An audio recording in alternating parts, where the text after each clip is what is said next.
Hello, human peoples. You're listening to the podcast network of Gamefully Unemployed. To support us and gain access to great exclusive podcasts like Fox Mulder is a Maniac, Tom and Jeff Watch Batman, Star Trek The Next Futurama, and our latest show, Spiel Boys, head over to patreon.com/gamefullyunemployed. We do game streaming, movie nights with our patrons every Friday night, and you can even commission your own podcast about anything you want. Literally anything, within reason, and we have to do it. You are quite frankly out of excuses not to go visit patreon.com/gamefullyunemployed. That's patreon.com/GAMEFULLY unemployed, which is spelled like it sounds.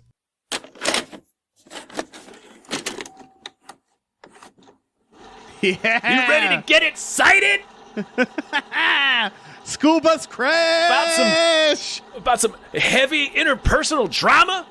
Hey, everybody. About the corrosive nature of grief and anger? Yeah. My name is David Bell. My name is Tom Ryman. And we just watched The Sweet Hereafter. The School Sweet bus Hereafter. crash! Let's party!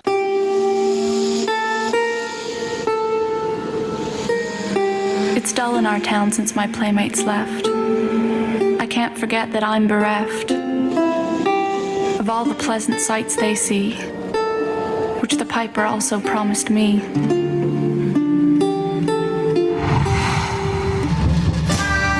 a town where no one is a stranger. In a place where everyone feels like family. Something has happened that will change their lives forever. Oh, man, so fucking amped. First of all, I just want to say thank Steven. Steven is our Patreon producer who was like, you know what I want you to watch? This 1997 Canadian drama. Mm-hmm. And you know what? Thank you, Steven. Thank you. Because I would not have seen this movie otherwise. And I'm going to say right off the bat, this is a movie worth seeing. Yeah. Oh, 100%. Yeah, this was nominated for Best Director, I think. Not Best Picture, I don't believe. But this was called the best Canadian film. Yes. Which, I don't know about that. I'll have to look at a list. But this is quite a film. Yeah, this is, woof. Very, very, man, this is a heavy drama. Yeah. I kept having these moments. I wrote like, this is a really bleak car wash scene. This is a really bleak fairground scene. This is a really bleak film, isn't it? This is Ian Holm plays a lawyer who is going to a small town where there was a school bus crash. Yes. Killing a lot of children. A whole lot. The bus goes off the road and falls to the ice in a frozen lake. And most of the children on board drown. Yep. One of them is paralyzed. Did you recognize who that was? Sarah Polley, yeah. Yeah. I was like, shit, that's the lady from Dawn of the Dead, isn't it? Yeah, and what's she in? Baron Munchausen, I think, is the Gilliam movie she's in. You know what took me a minute? Bruce Greenwood, yeah. He does not look like himself. He's like all bearded up, and he's missing like a front tooth. Yeah, did not recognize Bruce Greenwood for like 3 scenes. Yeah, he's doing a real Chris Cooper adaptation. Yes. Yeah. He's a real shit kicker. Yeah, he's doing everybody's doing great work. This is a very, very well acted movie. Yeah, I would say this is a good film. This movie is good as shit. Yeah, I will. Yeah. It's not even, the subject matter is very, very heavy, but it's not even that bleak. It's not that ultimately bleak. It's bleak. Man, it's hard to, I'm trying to articulate what I'm saying. This movie is about bleak, serious topics, but the movie itself, you don't come away from it necessarily feeling bleak and nihilistic. It's just from on the scale of Mad Max Fury Road to Kids, I would put this in moderate. Yeah. This gives you a lot of stuff to think about. It's a good exploration of grief and the different ways that can affect yourself and the people around you, but it doesn't, and it's sad, but it's not. It didn't bum me out. It wasn't trying. It wasn't like mean. It wasn't trying. Yeah, it's not. The movie's not it's trying just- to be cruel. The movie is. No, it's has very. intent It is what behind it is. Yeah. Yeah, and it doesn't pile on. But it deals with very depressing situations that I would argue, if you have specific triggers, you would not want to see.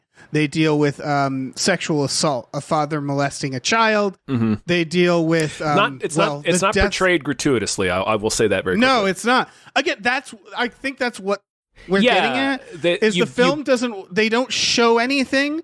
They don't show anything upsetting. It's all just talked about and implied. Mm-hmm. And so that's it. It's like they're not trying to upset you. It's almost like they understand what the subject matter, that it's upsetting, and they're actually trying to specifically not upset you. Right. This movie, I think they sort of wanted people who had experienced a hugely tragic loss, like the loss of a child, to be able to actually sit through it and see what it has to say about that. So it doesn't do any of these things gratuitously. It is not gratuitous. Yeah. But it's worth warning people also. Yes, 100%. I don't know if this consider this a trigger warning. It is told non-linearly, which for me is something that I like to be told about before a film starts. The first 10 minutes are a little confusing. Yeah. Yeah. My first note was this car wash is really long, because it starts with Ian Holm in a car wash, and then it cuts to like a fair. And then it cuts back to him in the car wash, and it was just like, wait a second, how long is he in this car wash? And then he's stuck in the car wash. I hope he got that car. They never follow up. Yeah, he just sort of leaves it. Yeah. So the premise is, Ian Holm is a lawyer. Yes. Again, he's going into this town, and there was this horrible accident where the school bus, as we learn later, skids off the road and crashes into a lake. It's Canada, so it's frozen lake, and then school bus sinks in the lake. It's intercut with it, so that is in 1995, I believe. Yes, yeah. In 1997, Ian Holm is flying to somewhere. He's flying to visit his daughter. Yeah, I just don't know the location. It's a city. The accident happens in like the country. Like they're kind of out in the boonies. It's a small town, and he's flying into like a major city. It's not clear which one, and I don't know I don't know geography anyway. I don't know shit about where stuff is in Canada, so I have no idea what city this is. But he's flying there, and he happens to sit next to a friend of his daughter, and what he slowly explains to her, and what we already kind of know, is his daughter, for whatever reason, they had a falling out, and it's one of those chicken or the eggs. We don't really know, but we know that she's not doing great. She's addicted to heroin and other drugs. And she's been in and out of clinics for many, many years, and we slowly learn through the course of the film that the reason he's flying out to meet her is that she just contacted him and told him that she was HIV positive. Yes. Again, bleak fucking subject matter. Yeah, so she also is very hostile towards him, and again, that's what the chicken and the egg is it's like it seems like she's lied to him a lot, and he seems very broken down. So it seems like she's a monster to him, but I would say that by the end, you're not entirely sure. And that's the idea, I think. That is the idea. I would say there's a big parallel between the girl that Ian Holm is dealing with the bus and the girl who's been paralyzed. I forget her character's name. Nicole. And that's his Sarah daughter. Polley. Nicole, yeah. Yep. And his daughter, where it's like we're seeing like the beginnings of a resentment or hostility, and it's that idea of like how, I mean, the movie in general is it's tackling the subject of grief and what it does to people, right?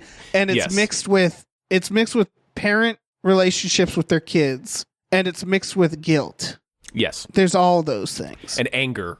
Rage is a huge factor in this movie. Because what we sort of... Also, there's Joey, who steals from cottages and sells antique to city folk. Do we ever meet Joey? They just mentioned Joey. I don't know. Yeah, I don't think so. I'm sorry. I flagged that because they're going through the parents. I was like, that sounds like Hero to me. He just goes to cottages and steals antiques. Oh yeah, and sells them. that's the point of that scene is so. Yeah. Okay. Yeah, we should. I'm jumping around much like the movie is. We should move along. so basically, Ian Holm gets to town right after the accident. This is in 1995. So in 97, he's just on a plane, basically, sort of relaying the story of his deteriorating relationship with his adult daughter to this also adult woman who used to be a friend of his daughter's when they were little. And he's so shell-shocked that he doesn't even remember her. And she has to remind him, like, why was your friend with your daughter? He's like, oh, right. And she's like, yeah, you remember my dad? And he's like, yeah, right, your dad. What does he do? And she says, he was he was a partner in your law firm. You guys worked together for a long. Like, that's how fucking shell-shocked he is by this. Is he has no memory of this woman or who her father is. Exactly. Yeah. So we're in 95. We see him meet with one set of parents. He's basically meeting with different parents in the town who lost kids in the accident. And in this first meeting, it's between Risa and her husband. I forget his name. Wendell, I think. Risa and Wendell. They own a motel. We come to find out that Risa's having an affair with Bruce Greenwood's character, who is named. And who wouldn't? Yeah, exactly. He's Bruce Greenwood. Like, yeah. Middle of nowhere, Canada. There's a guy who looks like Bruce Greenwood. So you're gonna tap that. He's gonna be a popular dude. Yeah. And they basically, he's sitting down, talking to them about, building their own case. And he also wants to know what other parents in the community he should talk to. So right off the bat, he's sort of, he only wants reputable people. He wants the people whose grief is worthy, basically. And it's exactly from a practical standpoint, because he says, like, look, I need to know all the parents who would be willing to also open a case, because the more parents I have, the more people I'm representing, the stronger this case is, basically. Yeah. As a lawyer, he's very practical. I would argue that the movie ultimately concludes that he's a bastard. He's wrong. For doing this. He's wrong. Yeah, there's the repeated motif of the Pied Piper. And the basic theme of the movie is that the misplaced rage that often comes with grief, when there is no one and no thing to blame, ends up destroying families, destroying communities, and destroying individual people. It's letting go of anger, and how do you do that? Yes. Because what he says right away, and repeatedly he says it, this is not a reveal. Well, so first of all, he says, I want to direct your rage. Let me be your rage. Let me direct it. Yeah, is what he keeps saying.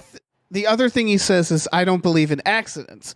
There is always someone to blame. Yes. And this is the thing that doesn't feel like a reveal. You just slowly, throughout the film, at some point or another, I'm sure it's different for other people, you realize there's no one to blame. You realize no one was at fault. Accident. It was an accident. Yeah. The bus driver, we meet her. She's a lovely lady. Everybody in the town loves her. She loves the kids dearly. She's very, very responsible. So she wasn't at fault. Bruce Greenwood reveals at one point, because he's like, oh, there was a faulty bolt or something was wrong with the bus. And he was like, I do the checkups on that bus. Like, I'm the mechanic. There was nothing wrong with that bus. Yeah, and his kids died. And his kids died on the bus. So it's like, are you going to sue him? Like, what? Yeah, and but him saying it, it's like he's not impartial, and even he's saying, and even the he bus is saying. Fine. But of course, they're like maybe the town, maybe the guardrail. But the truth is, she was going the speed limit. Like she always did. She hit a patch of ice. She went through the guardrail, and it was unfortunate. And they went on a lake that was frozen. Yeah. And they fell and through. There's no one did anything wrong. Yeah. Is kind of what they're getting at. Basically. And Ian Holm, we learn, because of his relationship with his daughter, and he tells this very harrowing story of when she got bit by black widows when she was an infant, and he had to drive her to the hospital, but the doctor told him over the phone, like, look, we can't get an ambulance out to you. You're going to have to drive us here yourself. But she's having an allergic reaction. Her throat might close before you get here. So the doctor over the phone tells him how to do an emergency tracheotomy. He recounts this story to his daughter's friend on the airplane about midway through the movie. And it's basically, he tells the story of how his wife had to drive and he had to sit because he was the only one who could maintain his calm. Like his wife was too emotional. So he was like, okay, you drive. I'll keep the daughter in his lap and keep her calm, because he basically says, I only did it because I was better at acting. Like I was better at hiding. Yeah, he's the better actor. Yeah. So he's there, and there's literally a shot of him holding the baby and comforting the baby, and you can see just behind the baby's head, he's got this penknife out at the ready to cut her throat open to save her life. So like he's in this perpetual state of impossible tension. Yeah. And that's sort of where he's remained his whole life, and he's in this situation with his daughter where drug addiction, it's basically the idea of harming her to save her life. Exactly. That question of like knowing what's better for her. Do I have to do something terrible to save her life? And then it's the tension of also trying to keep his cool, watching this thing happen. And he says at one point, one last thing real quick is that there's no clear person to blame in this situation. When you're dealing with a drug addict, like you can't really trace it back to, well, how did this all start? It's just like there's no outlet for the anger he feels, because he can't be angry at her. If he gets angry at her, it just makes things worse. Right. So the movie recognizes gray areas, but it also draws some very clear lines too. Yes. And that's what I mean is like at the end when there's the reflection of Nicole and what she's going through, and then realize with the daughter, it's like it's obviously not the same situation. Ian Holm did not molest his daughter, most likely. But it's that idea of the movie would have told us, I believe, if that was the idea is like these resentments and how they build from moments of grief or trauma, and that it's like, there's probably something his daughter went through besides the Black Widow thing.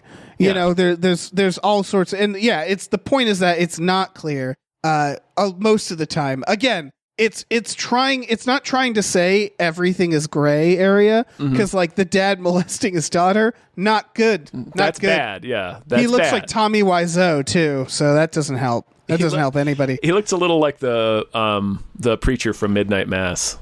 Yeah, he does. But yeah. And it's the same idea of like an accident. Dave, you know who he fucking looked like? He looks like Nick Cave. He does. Yep. Oh, he's like the long hair, and he's even like a musician. Like that's we'll get to that. Yeah. And then there's obviously not every accident isn't right. There are people to blame sometimes. Plenty of accidents where there's somebody to blame. Yeah. Yeah. It's more about that the general feeling of grief and like what to do about it and what to do about rage, and even if you can direct it, how much good does that do you? Yeah. What does it ultimately serve? And in this instance, basically, so he's going around to different parents in the community to figure out who's going to let him represent them. And he manages to get 3 different sets of parents. He's got Risa and Wendell, who had a little boy who drowned. Wendell's a real piece of shit. He's which one's Wendell? Wendell's they're the couple that own the hotel, and they're the parents in the first scene where he's like in Ian Holm's ear. He's only too happy to tell Ian Holm why everybody else in the town sucks. Like every name he brings up, Wendell has something shitty to say about them. Yes. And he also shouts Risa down. Like every time she tries to speak up, he yells at her and tells her to shut up. He sucks. And that's where I learned about Joey, who again, I want to meet Joey, but want to meet Joey. And then there's the A-frame hippies, but that comes later. Yeah, they're the next set of parents he visits. The Ottos are their name. They're very artistic, and there's this very cynical moment where they had an adopted son who drowned, and Wendell's like, oh yeah, they have an adopted son. He's a little Indian boy, and he's like, oh good, that adopted Indian boys will play well with the judge, and it's very judge cynical. Will like that. Very cynical. But again, he's being practical as a lawyer, but also taking this impossible grief and like being very callous and weaponizing it. Right. You know? Because, I think the key is that he's not talking to all the families. He doesn't want all the families. No. He just wants the ones that have a good record so that it feels like an airtight case. Yes. And that, I think, is what makes him a bastard. Yeah. I think the idea of if you heard about a bus accident with a bunch of kids and you're a lawyer who can do class action suits, I think there's a respectable way to contact that family. And Yes. I don't know when. I don't know what I'm not a class action lawyer, so I don't know. But I think there's parents who would want to talk to someone, and if someone was at fault, you know, like it makes sense to do that. His best argument, the only argument I actually believed, is he says, I'm not doing it. It's not, he says this to the hippie parents. He says, it's not for me. I mean, it is for him, but it is for him, it's not for you, but I just mean the pitch, whether or not it's a lie or not, that makes the most sense is he says it's for future children, which is, I believe, the point of a lot of class action lawsuits. Yeah, that's the idea. And the thing that makes Ian Holm a bastard is he's very obviously, as we just said, he's in a situation where there's nobody, he can't direct his rage in his situation where he's essentially lost his child. So he's wants to be angry by proxy for these people because that's how he feels better. Yes, and ultimately there's just no one to go after. Mm-hmm. And so, and also he makes money from this. Yeah, and so, this is how he makes money. I do kind of feel like the money is secondary to him in this. Like he's you're right. He is personally invested in this for what it means to him. Right. He's trying to fucking squeeze water from a stone here. Mm-hmm. Like there's nothing for them to go after, and he's going to find something. It's the idea. It's the most clear in the scenes where he meets with the Ottos, who are the hippie parents, and when he's meeting with the bus driver, who is just horribly injured in a neck brace. She's having difficulty moving, and her husband is also wheelchair bound because he has a stroke, and he's not even communicative. So when in his interactions with her and with the Ottos is when we get the biggest sense, the clearest sense that his presence here is a disservice to this community. Like he's clawing at a wound, and he's not helping these people by doing it. Right. And again, it is a little about the money because he says because the obvious question is, why don't you go after the bus driver? And he says something of she's only insured for a couple million. They've already paid she was insured to the school board, and the school has already paid out that insurance. Yeah, so it wasn't very much. Yeah, and so there's nothing there. So it's like he doesn't want a situation where it was the bus driver's fault. He wants it to be the bus company's fault or the city's fault. He wants to sue the city. He wants to sue the school. He wants to sue the people who made the bus. Yeah. Anyway, you're describing that scene with her. Oh yeah, there's a scene where it's in his interactions when he's trying to convince the bus driver to let him represent her, and he's trying to convince the Ottos to let him represent them. The bus driver ultimately turns him down. But the Ottos hire him. But in both scenes, they're just people who are. The Ottos are shell-shocked by the grief. They're like zombies, basically. And they initially don't want to talk to him, and he gets in there and is real. It's very clear he's not helping them, is the best way to describe it. Sure. It's like he's just, these people are ragged with grief, and he's like, no, and they're initially not angry. And he's like, no, you've got to be angry. He talks them into it. And it's like, it's the most predatory he seems. And then the bus driver, she's still very grief-stricken, but she's in a better place. Obviously, none of the kids were her children, but she still feels an incredible amount of guilt and responsibility. But it seems like she's accepted what's happened. She's still very sad. She talks about the kids as if they're still alive. You notice that? She talks about them in the present tense. Yes. So there's these moments where she has to remember that the kids are dead. Yeah. But she's handling it, I guess, a little better, or at least she's still the way she deals with things is by being cheerful. Right. And so he's getting in there and clawing at that, to try to get her angry so that she'll add her anger to the pile. And that's not helpful for her. That's not how she deals with things. So it's like he's trying to extract anger from the Ottos and from the bus driver, and anger is not part of their tool set, if that makes sense. So he's doing them a disservice by trying to get them enraged.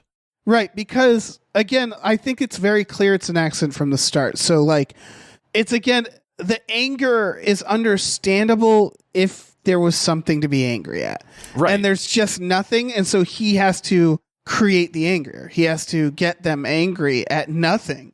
Well, and that's what makes it really toxic. And at the community, it's because it's a small community. So like he's talking about what are to him abstracts, like, oh, we sue the school. And it's like, but that's our school. We send all our kids there. It's like, oh, we sue the town. It's like, but this is our town. Like, where's that? You're taking, like, we're a community. He's putting them at each other's throats, basically. It's what Bruce Greenwood basically points out, which is like when he approaches and he's the only one who's like, he's begging people to drop the suit. And he's just like, I'll give you the money that I got for my kids if you need money. He's in a interesting position.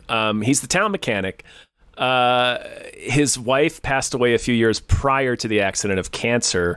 And he's been having an affair with Risa, the motel owner, because as we've gone over, her husband Wendell is a piece of shit. Right. And he's got that Bruce Greenwood. Yeah. You know? And he appears to be a good guy. So he's a nice guy. But every morning, because he's still so upset by his wife's passing, he follows the bus to school and he like waves at his kids. So he, just because that's a thing he does every morning, he winds up becoming the most important witness to the accident. Yeah. Because he's driving behind the bus when it happens. He saw it happen. He knows exactly how fast they were going. Yeah. So he tells them, he basically goes over to the fucking child molester's house, who we haven't even gotten to him yet. But he basically says, look, if these lawsuits start happening, I'm going to get subpoenaed over and over and over again because he witnessed the thing. He's like the most important witness. And he's like, so you're going to make me go through this countless times. I'm going to have to get up there on the stand and relive the morning I watched my children die. Like that's what you're doing to me by doing this lawsuit. This is one of those tropes that's in movies, it's in real life, which is like, it's also a really, really, really good argument against death penalty is that every time they file an appeal, guess who has to go into court? It's the victim's family.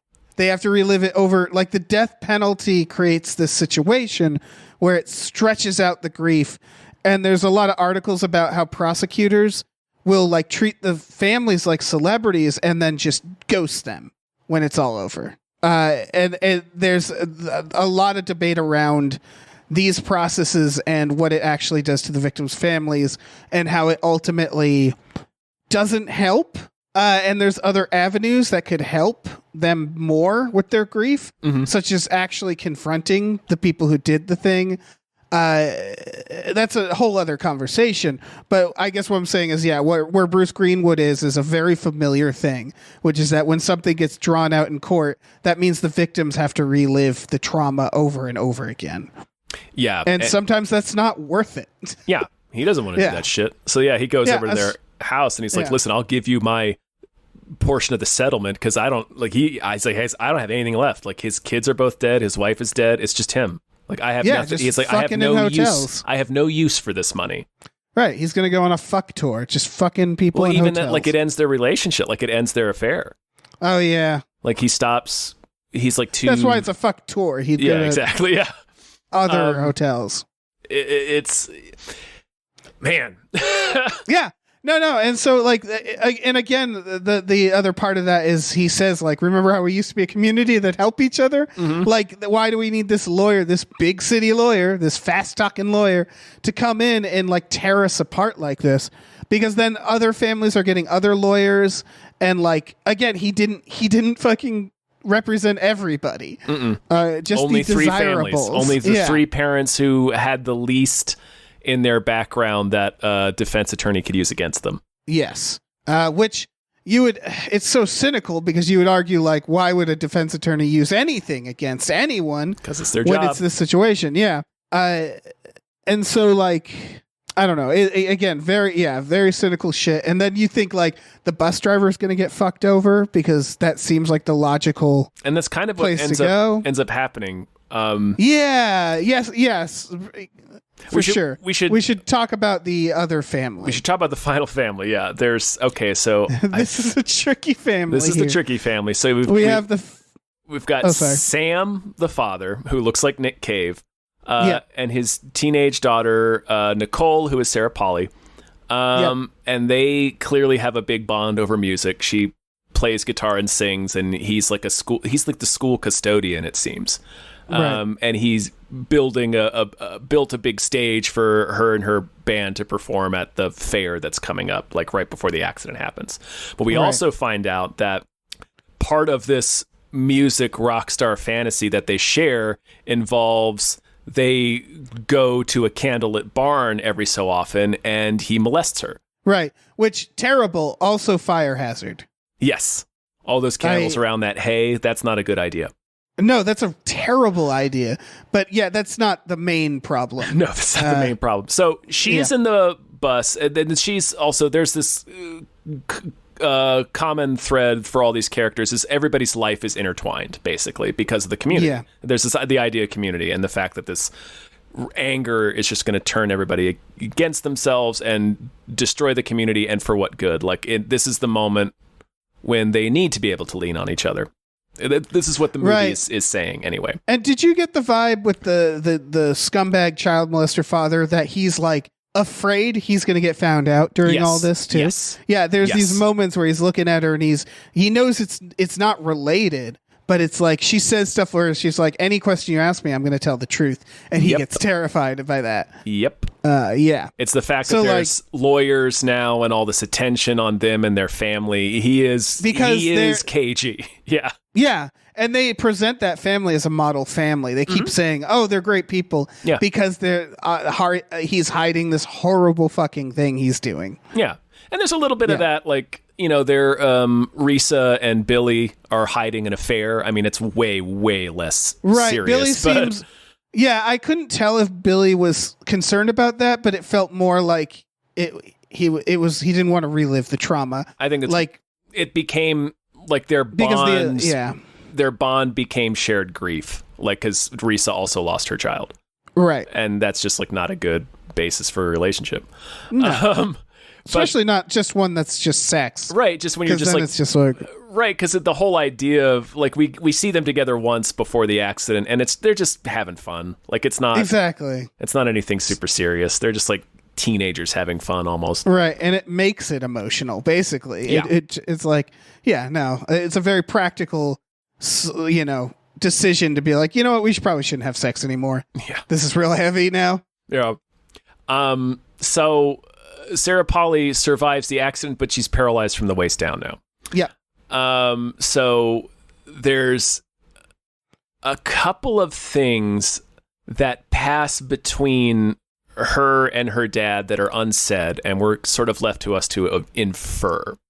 Right. But the main thing... Oh, sorry. Well, the main thing is that the relationship has now changed. Yeah, which is...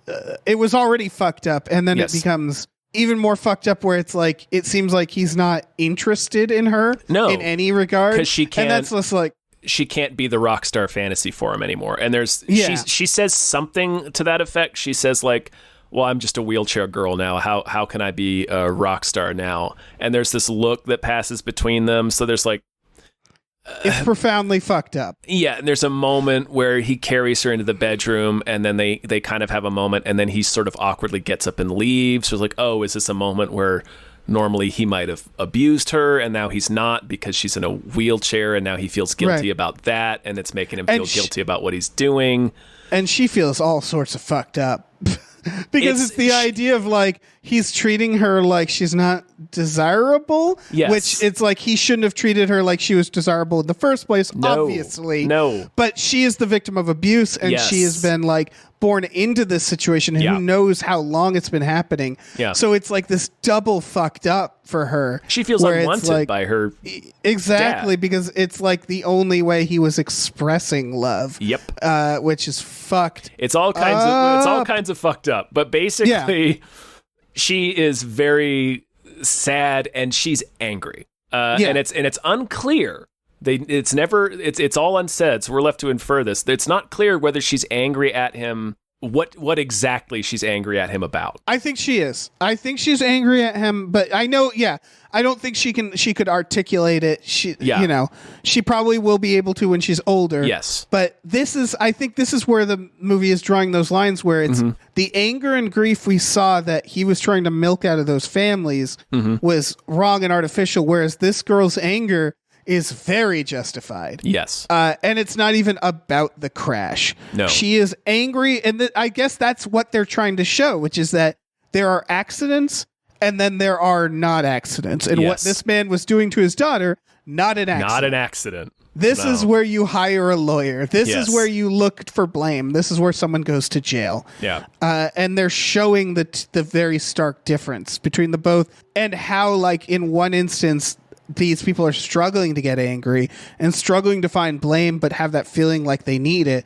And on the other side, this girl doesn't know yet to do that. Like, she doesn't feel like I feel like that's part of it. She's so young that she doesn't fully understand that she's being victimized. And she doesn't understand why she's angry entirely. But so her deposition ends up being the last deposition that they take.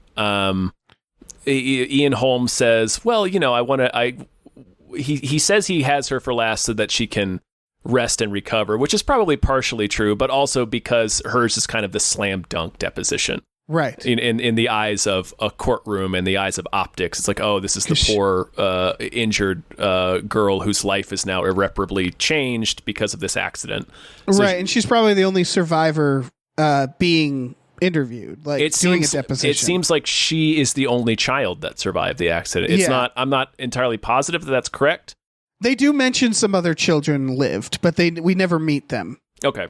So I think the idea is she's like a babysitter. She's the older of the group of the kids. Right. So the implication is she's the only person who it's like you'd responsibly put on the witness stand. Right. She's like 15, maybe around there.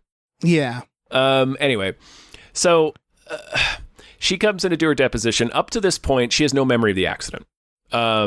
She just doesn't, the trauma of it, the physical and emotional. She just doesn't remember the accident. So they're having her give her deposition, which is supposed to be relatively straightforward.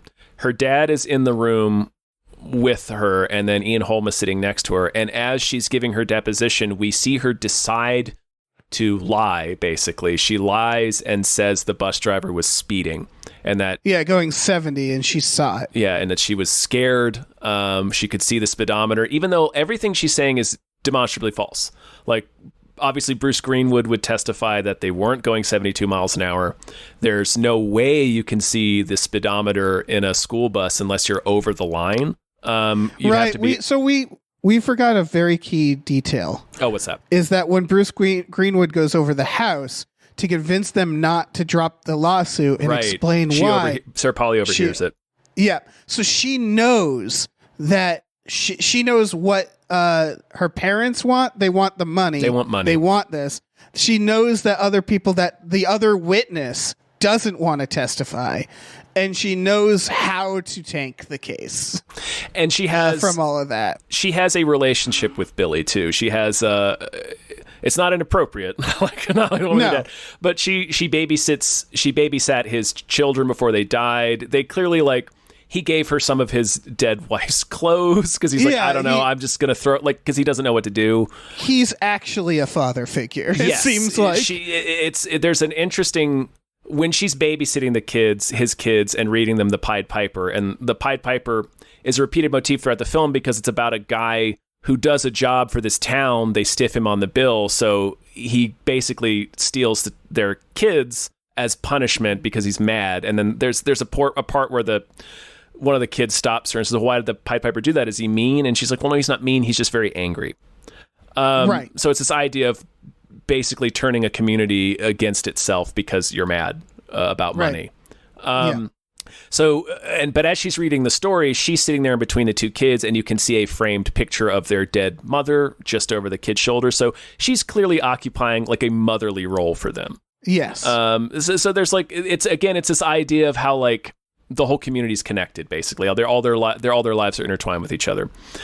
So she hears all of that is to say she cares about Billy, and so she hears what this is going to do to Billy if this lawsuit happens, and that also her parents, but specifically her dad, really wants this money from the lawsuit. So that's why she fucking sandbags the lawsuit. Yeah. Her dad, she's making eye contact with her dad as she does it, and he's like, he can't speak. He's so shell shocked by it. Right. And it's like her first moment of realization, and like, you know what? Fuck all this. Fuck this, and fuck you in particular. Yeah, like he knows exactly why she's doing what she's doing, but he can't tell Ian Holm. Yeah, he can't tell anybody why. Ian Holm's pissed, and he says to. Also, it's just noted that Ian Holm buys her a computer before all this, but Ian Holm is pissed, and then and he says to him, like, your concern now is. Like the lawsuit's over. I'm leaving. This is over. You need to think about why she did this, because that's your biggest problem right now. And of course, he knows. He knows exactly why she did it. Yeah. And he gets in the car and she says, "You think he'll let us keep the computer?" Which is just a little cherry on top of that. Yeah, it's a nice little glib fucking smack to his fucking face. Yeah, and like the impression you get is that, again, it's not the same as Ian Holm with his daughter, because Ian Holm is way more sympathetic than this scumbag. Yeah. But we're seeing the start of this girl kind of going down a road that could either be positive or negative, you know, like kind of becoming dead to this man for good reason. I think we're supposed to infer that it's going to be good, because the other reason... I think it's going to be good. And I think of her, she might be the other side of the coin then, of the daughter, where it's like, I don't know. There's a lot of weird little parallels, and they're not one-to-one. Yeah, and there's a lot of stuff that's not said. Like, we're left to interpret a lot of this, but they show like her at an amusement park at the end, and she's happy, and she delivers like a little soliloquy, sort of bit of narration at the end about, and it's where the film's title comes in, where it's like we all have to live in the sweet hereafter.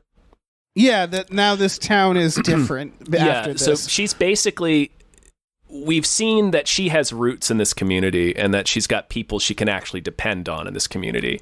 So by sort of sandbagging the lawsuit, she's screwing her dad over.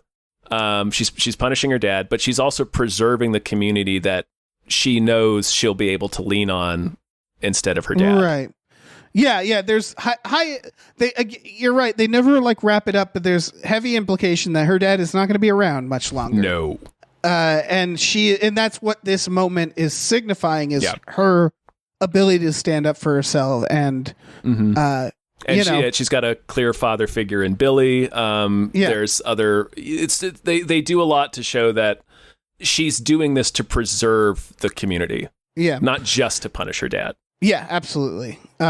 Meanwhile, Ian Holm, lands at the airport. We never see him see his daughter. No, they're never in the same. They're never in the same room together. They only interact over the phone. It's not the point. No. He spits out white goo. He was a robot the entire time. His blood is milk. Yeah, his blood is milk. No, he sees the bus driver at the airport, and she's driving a city bus now. Which honestly, she's doing okay considering. Well, the thing is he sees her and she sees him. They have a moment, and she kind of smiles at him. Yeah. So it's like, she's not. The implication is that she was sort of exiled from the community, but she's okay. Right. That's the final thing, is that the girl kind of bad choice of words, but threw her under the bus. Someone got blamed, even though no one was to blame, and she obviously she wasn't arrested. It wasn't a legal thing, but it was clear that she needed to move on. I'm guessing like. Her husband might have passed. We don't know. We don't need to know. He wasn't in great shape. Yeah. The implication is she was pushed out of the community for sure. Either she left on her own or she was pushed out. You go to the city. You need to. You're going to have a gap in your resume. You're not going to want to talk about the time you killed all those kids. Killed all those kids. Yeah. Yeah. And so he's still twisting in the wind, but he's also at an uncertain point where he's about to go visit his daughter, who he has referred to throughout the film as being dead to him. Like the only time he's honest is with Billy. Like when he has a scene with Billy where he was at the garage photographing the bus, and then Billy Such shows a good up. Scene. Yeah, I think my favorite scene, because he's like a fucking creep. Because Billy shows up to just look at the bus, and then he has to like come out of the shadows. Yeah, and well, then it's his shop too. Like it's his garage. Yeah. Yeah. And then he talks to him, and at first he's like, "Will you sue me if I beat you so bad you piss blood?" And he gets a call and just starts revealing what's going on with his daughter. Mm-hmm. He says love turns to steaming piss. He says that to the no, he friend says on the plane. Flight. He says on the flight. Yeah. He says on love, the bummer flight. Yeah, he says after a while, love, when it's like goes through all this. I forget exactly how he frames it, but once you go through all this anger and resentment, love just turns to piss. Is what he says. Yeah. But yeah, and he's like talking about how he's poisoning, like how he's going to poison the well with this anger, and he like doesn't realize it. But anyway, right at the end, you're not even sure if he's going to be all right. It also doesn't matter. Kind of doesn't matter.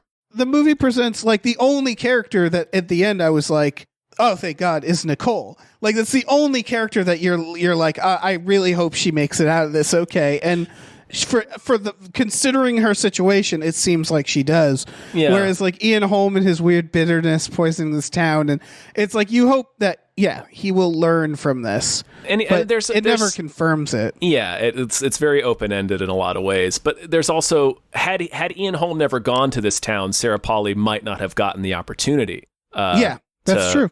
To break away from her dad, at least not in that moment. So yeah. So yeah, it's all to say that there isn't any like firm moral here. Not really. It's an exploration into what grief would do to people. Yeah, there's not a lot of this movie's not trying to answer too many questions, which is totally fine. Like grief is a huge, complicated, nuanced emotion state of being. Like so this is you're exactly right. It's more of an exploration of how grief can become anger and how that can ultimately be a disservice rather than doing anything to actually help you heal or move on. Yep. But it also seems to point out that anger isn't necessarily a bad emotion either. No, not at all. Yeah. It's not. So it's certainly not unjustified. Yeah. Like Billy's very angry, but Billy's angry at different things than Ian Holm is trying to get him to be angry about. Yeah. Nicole is angry. Yeah. Yes. But again, about different things. Yeah, about different things. It's both walking a fine line, but it also doesn't need to, because its morality is very centered and clear.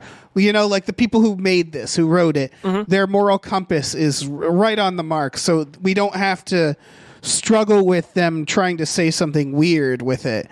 It's just showing it all as it is, and you wish things could be differently, but they're not going to be. And so it's just showing the results of that and what the good paths people take and the bad paths people take based on what's going on.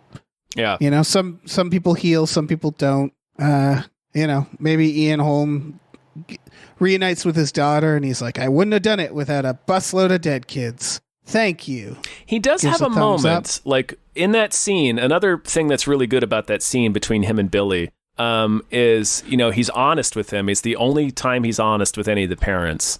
Yeah. And then he gets on his phone, and this is when his daughter tells him that she's HIV positive. And this is, we sort of see him relent, and he's like, just tell me what you want me to do. I'll do whatever you want me to do. Right. And it's kind of like, I don't know. He finally. Yeah, go ahead. Sorry, he does something that I don't know if he has done or not. Yeah, she says, I want money. And then he starts trying to sort of pry, like where he's like, well, have you gotten a second test? And she's like, you don't fucking believe me. And again, it seems like his daughter isn't particularly trustworthy. No, it's anybody who has ever had a loved one who struggled with addiction. This is, you know, lying is a big part of it. It's a nightmare. At the end, and in the end, he just says, I love you. I'm coming there. Yeah. Which feels like progress. I don't know. They don't give us enough information. From what we've seen, it's progress. Yeah, but it's like we could probably guess he works a lot and he doesn't come to her. And she says, I love you too. And she's crying and she's like, I'm so scared.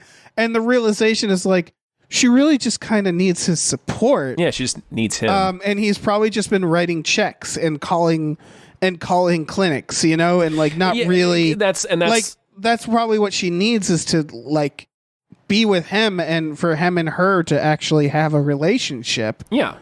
And there's that's a whole other very complicated issue, but again, this movie doesn't give us a lot of answers, but it lets us infer a lot, and that's kind of how I interpreted this. Yeah, and that's I think how a lot of good art works. It's like a painting, where you look at a painting. Painting's not telling the whole story; it tells you a piece of a story, and then you add your own feelings and life experiences to it. Yeah. And like, I'm sure other people watching this movie might get a completely different conclusion off of it, because of where they were in life, which character reflects them, you know? And so that's sort of the point of it all. And it doesn't wrap it up. It doesn't try to moralize. It doesn't try to give us a big, beautiful lesson in it all. It's just sort of presenting this stuff as the complex situation that it is. Well, again, while some things are more complex than others, other things morally are very simple. It's all wrapped up in this big fucked up jumble. And yeah, coming out of it, you don't feel particularly bummed just because like the one piece of justice that you need watching it seems to happen, which is the father molesting his daughter. Yeah, we don't see him get hauled away in handcuffs, to be clear, but that's right. He doesn't pull out a gun and then Wesley Snipes shoots him in the White House. No, none of that. And like, yeah, we would have liked it, but it's heavily implied that, you know, that progress has been made. Yeah. And so that's what's important. And so like the rest of the characters, it's not trying to reach a verdict on anyone. No. And her, yeah. It doesn't need to. It's like, oh, that person's a piece of shit. Oh, that person isn't. It's very clear, but from what's happening. Yeah. Very fascinating film. Yeah, it's really, really good. Very good. Very good. It's tough because it's like, I don't know when someone would want to sit down and watch this movie. It's heavy, but it's not, again, I didn't feel like garbage after watching it. No. But it's certainly heavy and dramatic. And so it's like, if you like a movie like that, this is a movie for you. It's just, goddamn, you know? And yeah, and as somebody who's dealt with a lot of grief lately, specifically over the loss of loved ones, what it has to say about grief was not unhelpful for me. That's good. Yeah, it wasn't, you know, it gave me some stuff to think about that was like, all right. Right. Yeah, I do think it has a very positive thing to say about grief and anger, and how to move on and all that stuff. Yeah. It's not harmful in its messages at all. So that's good. Yes. Yeah. Canada, man. Yeah. They can make a movie. A story like this could have very easily turned into tragedy porn, and that is not what this is. No, it's really not. It's not trying to upset you. That's really what it is. It's not trying to upset anybody. It's upsetting, but it's not trying to. They show the school bus accident, but they don't show it in graphic detail. No. I would argue they never had to. No, it's show not. That. It's not necessary. Yeah. Yeah, but at the same time, before it happened, they kept showing the kids on the bus. That so was I'm just like, come on, fucking brutal enough. Yeah. Yeah, they keep showing the day and the kids riding on the bus. It's the Family Guy gag where he's on the plane and he looks over at the nun and the kids, or they're singing "We Like Being Alive." Yeah, exactly. I guess it's their chime. Right. It's very much that. Those child actors that's a weird role because they probably just told them like, you're happy you're going to school, because they never incorporate child actors with the accident. No, it's a special effect in point of fact when it happens. Yeah. And so like later the kids, those child actors have to watch that movie later and be like, hey, you killed all of us. We're all dead. You drowned us, you sons of bitches. We sure did. Yeah. So yeah. a hell of a movie. It's Yeah. a movie entirely about a school bus drowning accident. So there's a level of bleakness. Yeah. That's all I can say. Built That into is- this premise. Yeah. That is what the film is about. Yeah. No getting around that. No, there's no getting around that. If someone doesn't tell you this film is bleak, if they're like, this is a deeply erotic film, then you report that person. Yeah, that- Because I don't know what to tell you. That person needs gonna to be a- on a list. Yeah, it's a bleak film no matter what way you slice it. Yeah. But it's a very interesting film, and I did not feel awful coming out of it. Same. Yeah, so Steven, thank you. Thank you for showing us the school bus accident movie. Yeah, this is a movie that I probably never would have gotten to. And like, as soon as how could we possibly? we got the sort of assignment, I guess is the appropriate term. Sure. And yeah, pulling this movie up, I suddenly remembered this movie. Like obviously this movie got a lot of buzz when it came out. Yeah, I think I might have seen this movie really young or really drunk. I'm not sure which. Okay. I never watched it, but I do remember when this was in theaters and that it had all this buzz and it got some Oscar noms for director and screenplay. But I never got around to watching it, and then I sort of forgot it existed. So Yeah. genuinely thank you for reminding me that it existed. Yeah, absolutely. And again, when do I get to sit down and watch this? I'm never sit down and see this on Amazon like, ooh, school bus accident. Yeah, let's put that on. When might I ever put that on? Yeah. So, I also watched this back to back with our previous. We just watched Joe versus the Volcano, so that was my double feature. it's a real fun Saturday morning for you, Dave. Yeah, it wasn't bad. It woke me up. Yep. So yeah, thanks, Steven. This was done through our Patreon. We have a Patreon, patreon.com/gamefullyunemployed. If you go on there, you can get custom We Just Watched episodes. Also, for just $5 a month, you get access to a bunch of our exclusive podcasts like Tom and Jeff Watch Batman, Fox Mulder's a Maniac, Star Trek The Next Futurama, Spiel Boys. We also watch movies with our patrons every Friday night. This will probably not be on that list. I don't think we're going to throw on this doesn't The feel Sweet like this isn't the Hereafter. kind of movie you watch with a big group of people. No, you don't watch this at a party. Nah.